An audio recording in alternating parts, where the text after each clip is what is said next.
به نام خدا. سلام دوستان عزیزم، وقتتون بخیر باشه. پادکست صدای سکوت امروز رو با کتابی زیبا و جذاب شروع میکنیم.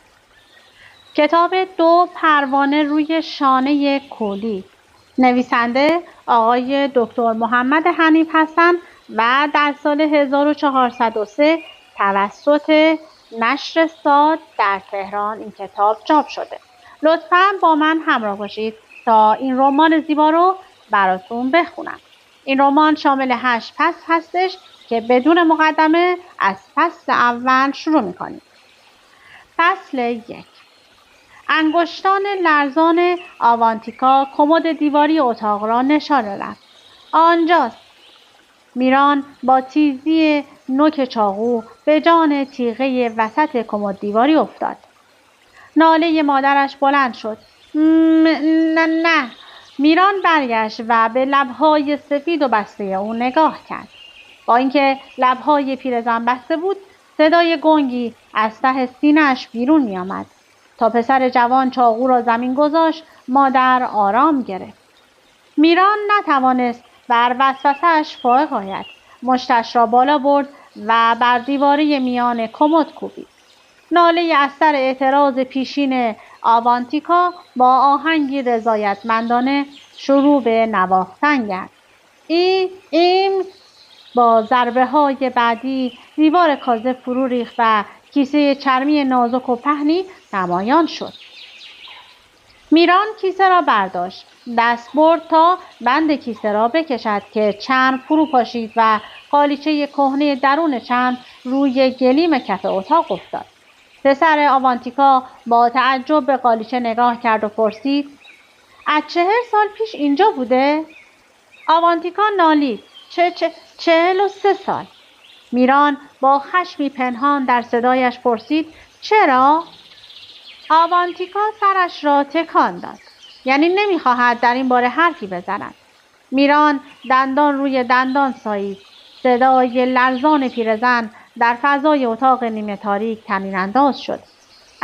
اگر باور داشتی، اگر حرفهای مادرت را مسخره نمی کردی. میران که هنوز همچون گذشته با ناباوری به حرفهای غریب مادرش گوش میداد، برای اینکه دل آوانتیکا را خوش کرده باشد، قالیچه را برداشت. انگشتانش را روی پرزهای نرم آن سایید. چقدر سبک و نرم. باید ابریشم باشه، نه؟ آوانتیکا که با دیدن قالیچه جان تازه‌ای گرفته بود، محکم جواب داد: پرنده است. میران قالیچه را برداشت و به سمت بالا پرتابش کرد. بپر و خندید.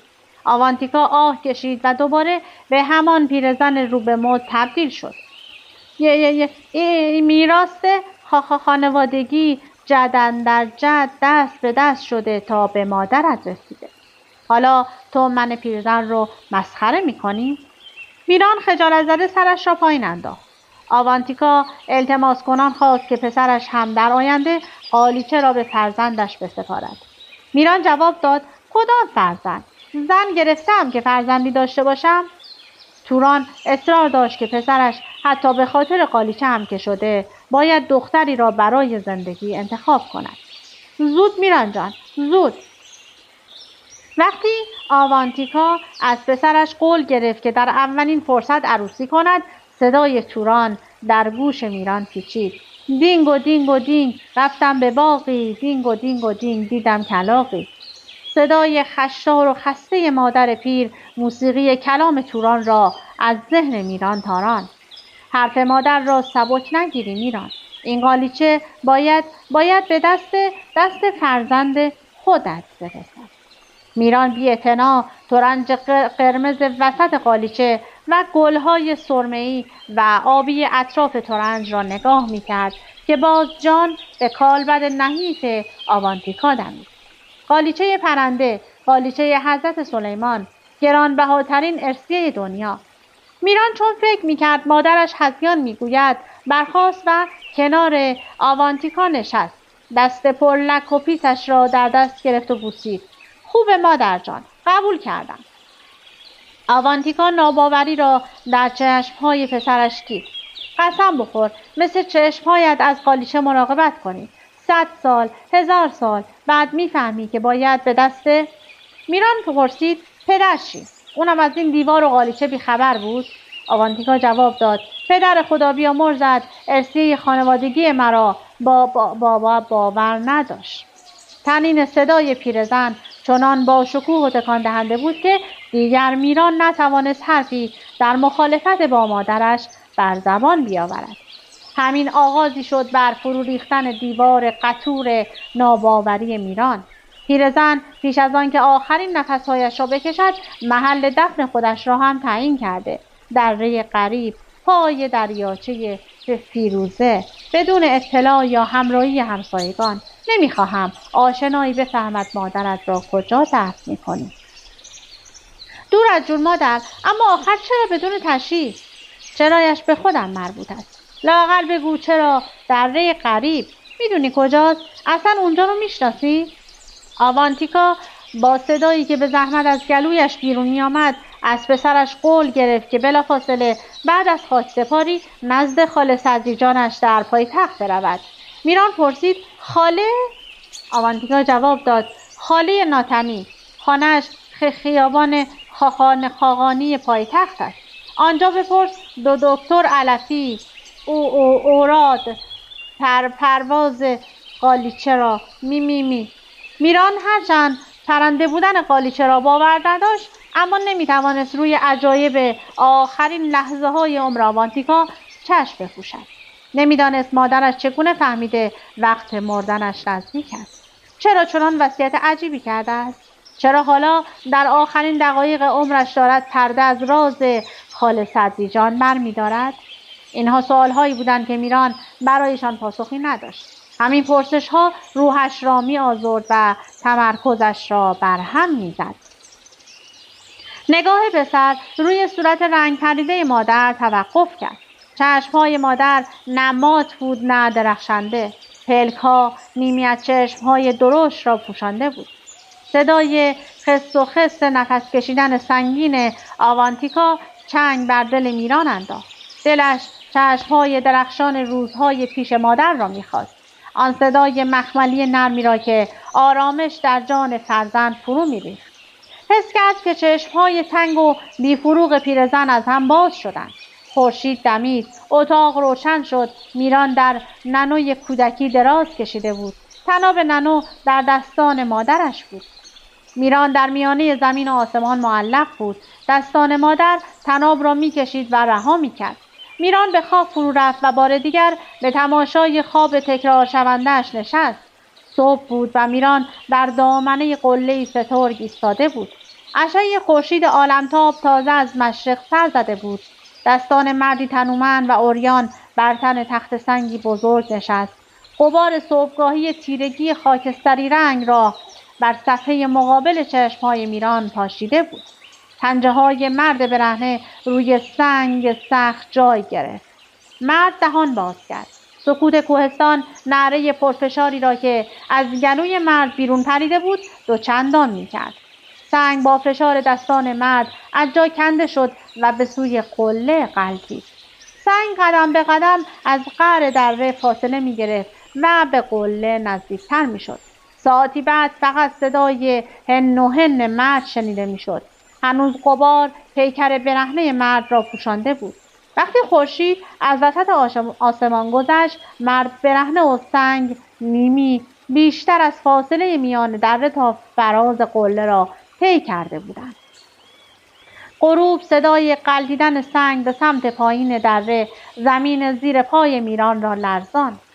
از بیم له شدن زیر سنگینی سنگ از جا جهید و خودش را پشت صخره‌ای کشاند تا تخت سنگ عظیم غلتان از کنارش بگذرد و برود ته دره. میران با فکر عذابی که مرد تنومند خواب تکرار شونده‌اش از بیهودگی کار خیش میکشید ناله‌ای بلند سر داد و از خواب پرید. بیدرنگ نگاهش به صورت همچون گچ مادرش افتاد. پلک‌ها نیمه دیگر چشم‌ها را هم پوشانده بود. به همین راحتی تنها شدم. نمی‌توانست باور کند که تنها همدمش را در دنیا از دست داده است. چه کاری برای مادر انجام داده بود؟ هیچ. برای خودش چه؟ هیچ. از گذشته‌های دور به این باور رسیده بود که هیچ کاری از دستش بر نمی آید. هر کاری هم که انجام میداد پوچ و بی‌معنا بود. لااقل اینکه سرانجامی نداشت، همچون قلداندن سنگ به سوی قله و رها کردنش پیش از رسیدن به مقصد. تازه با روشن شدن آسمان بود که فهمید هنوز جنازه مادر در رخت خوابش افتاده و کاری برای انتقالش به سردخانه بیمارستان انجام نداده است. دیر می جنبید همسایه‌ها با خبر شده بودند و خلاف خواسته آوانتیکا قدم به عزای مادرش می گذاشتند. در همین حول و بلا بود که زنگ خانه به صدا درآمد.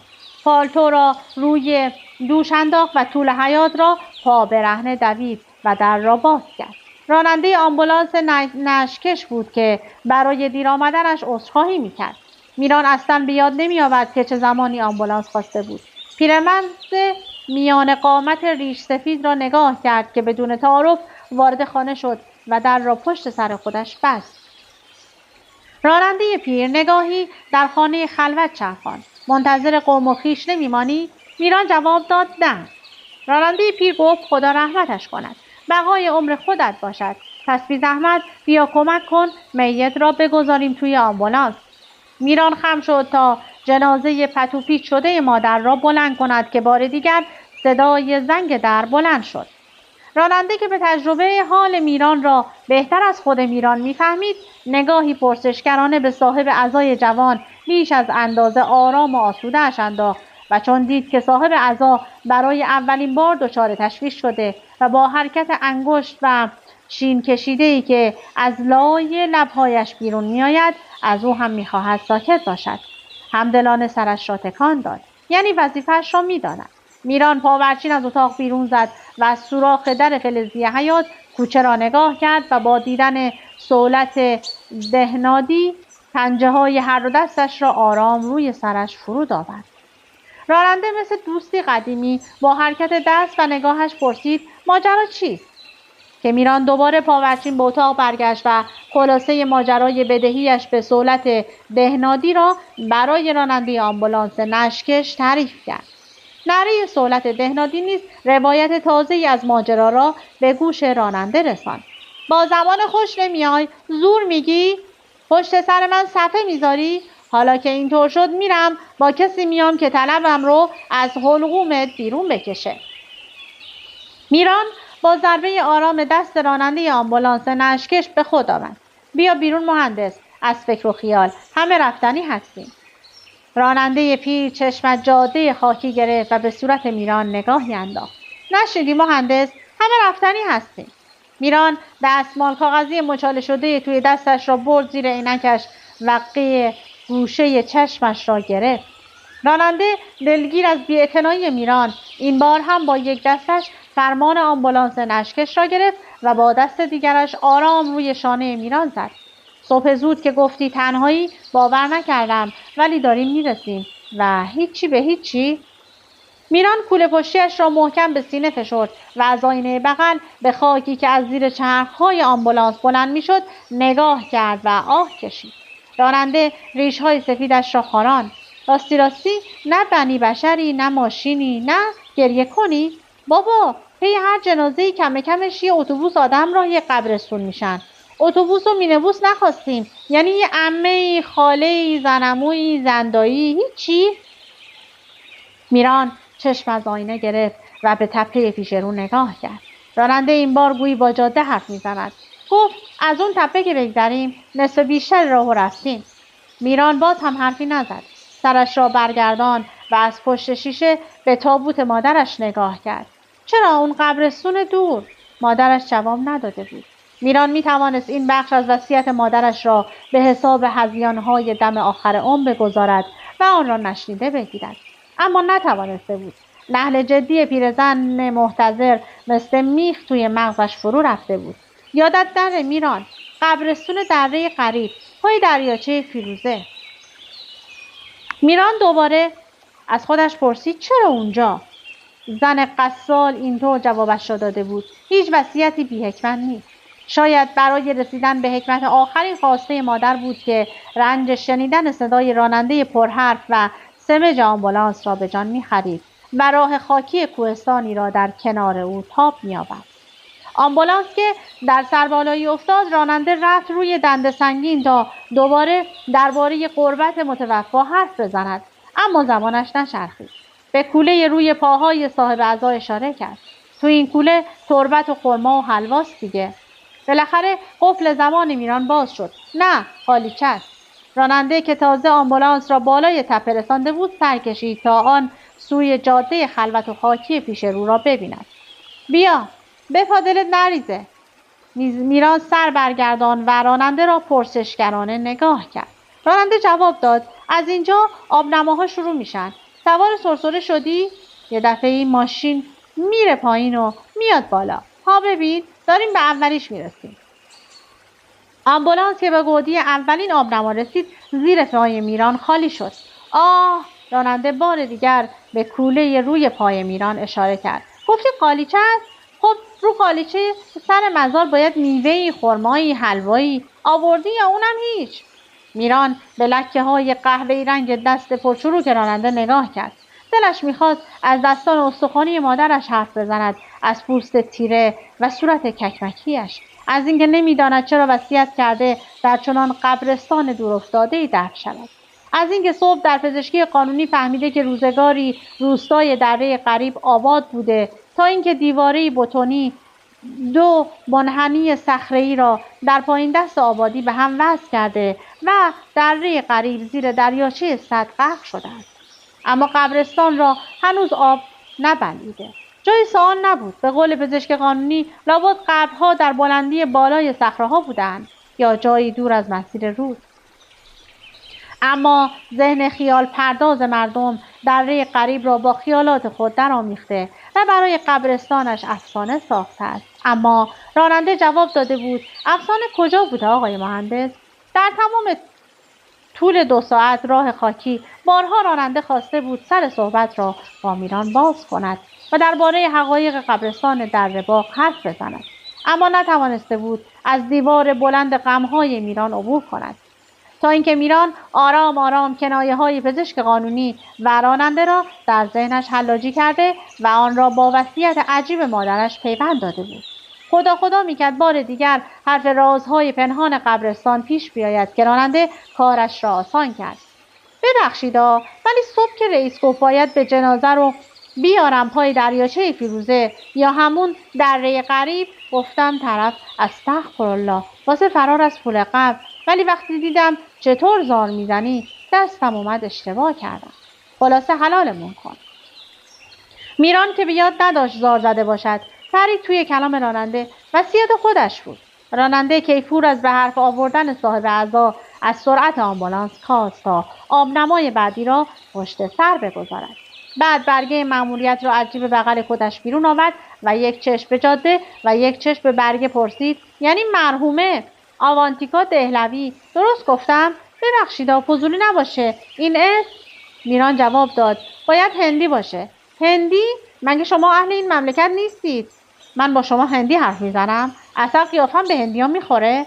و در همان حال به معنی نام مادرش اندیشید: فروتن، بخشنده، خیلی زیبا، پرنسس شهر یوجین. مادر هیچگاه به سوالهای میران درباره این نام پاسخ درستی نداده بود. میران هم خسته نشده و پی در پی از مادرش علت نام آوانتیکا را پرسیده بود و جواب قانع کننده‌ای نشیده بود. در نهایت هم پاسخ پدرش را قبول کرده بود. اجداد اینا در دوره قجر خدمتکار هندی زیبایی داشتن به نام آوانتیکا. حسودیشون شده اسم به اون قشنگی روی بچه خودشون نباشه. راننده با لحنی رضامندانه از پاسخ نجواگونه صاحب عزا سری به علامت رضایت تکان داد. عجب قبر مرحوم بابا. میران اجازه نداد راننده جمله اش را تمام کند. نه، خب قبر پدرم دارالسلام زیلقاسه، ولی چرا مادرم خواست بیارمش اینجای پرت خاکش کنم؟ مطمئنم رازی پشت این وصیت بوده. نه؟ راننده مسرور از مخاطب قرار گرفتن توسط صاحب عزای مرموز خاموش دستی به مهربانی روی دوش میران زد. چاکرت این ریش ها رو تو آسیاب سفید نکرده. 30 سال از عمرم راننده اتوبوس شرکت واحد بودم. اونم کجا مهندس؟ پایتخت. میران بعد از بالا آمدن ناگهانی از یک آبنمای عمیق کوله را به سینه چسباند. جدی؟ پایتخت؟ راننده به حرفش ادامه داد. بالا و پایین روزگار رو زیاد دیدم. بپرس از فک و فامیل، از پیر و پاتالی مثل مخلصت، توی قضیه رو درآر. حتمی رازی بوده. بهتره بگم رازی هست مهندس. میران دستی به ریش‌های چانه‌اش کشید. مگه هر کسی چند پاره مو روی چونش داشت مهندسه؟ جواب راننده روی زبانش بود. خوبه دیگه، بگم استاد، دکتر، تیمسار؟ بابا قیافه داره، داد میزنه، دیپلم به بالاست. دروغ میگم بگو. راننده لبخند میران را نشانه تایید حرف خودش گرفت و با کف دست روی نرمی بغل رانش کوبید. کیفت کوب شد از این آدم شناسی؟ میران زیپ کوله را کشید و قالیچه نازک رنگون رفته نخنما را از آن بیرون کشید. این تنها سرنخ ماجراست. راننده پرسید قالیچه؟ میران جواب داد بله. راننده سری تکان داد و این بار کف دست راستش را کوبید روی پیشانی کوتاهش را. گفت ای روزگار، خدا بخواد داریم میرسیم. میران زیر لب گفت تازه دیشب فهمیدم مادر یه خاله داره. راننده اهرم در سمت چپ ماشینش را چرخاند. شیشه با صدای چرق و چروقش پایین آمد. راننده نفس عمیقی کشید و هوای سرد کوهستان را به ریه‌هایش فرستاد. اینم قصه امروزمون. دفن میت در مزارستون دره غریب، پای دریاچه فیروزه. آه! و پیش از بلند کردن صدای اسبش شیشه را بالا کشید. گفتی خاله؟ و تا از زبان میران شنید که مادرش نشانی خیابان خاقانی پایتخت را داده، گفت میشناسم، میدونم، رفتم اونجا. یه خیابون فریه که میخوره به وسطای تخت طاووس.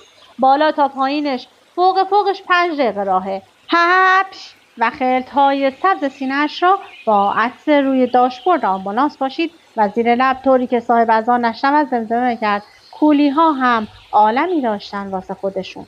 راننده دستمال را روی داشبورد کشید و پیش از آن که شیشه آمبولانس را پایین بکشد و دستمال را بیرون بیاندازد، لخته سبز و سفت دیگری از ته حلقش بیرون کشاند و توی دستمال انداخت. میران روی برگردان و دوباره به جاده و به شاخه‌های بیبرگ درخت‌های تناور بلوط نگاه کرد و در همان حال که به ناله باد گوش می‌داد، غروب روز پیش را به خاطر آورد. خب دیگه زمان به من اجازه نمیده بیشتر از این رو برای شما بخونم. اگر این کتاب رو دوست داشتین و علاقه‌مند به رمان هستین، حتما برای خودتون تهیه کنید و تا انتها بخونید. از اینکه با من همراه بودید سپاسگزارم. تا وایس بعدی، خدا نگهدارتون.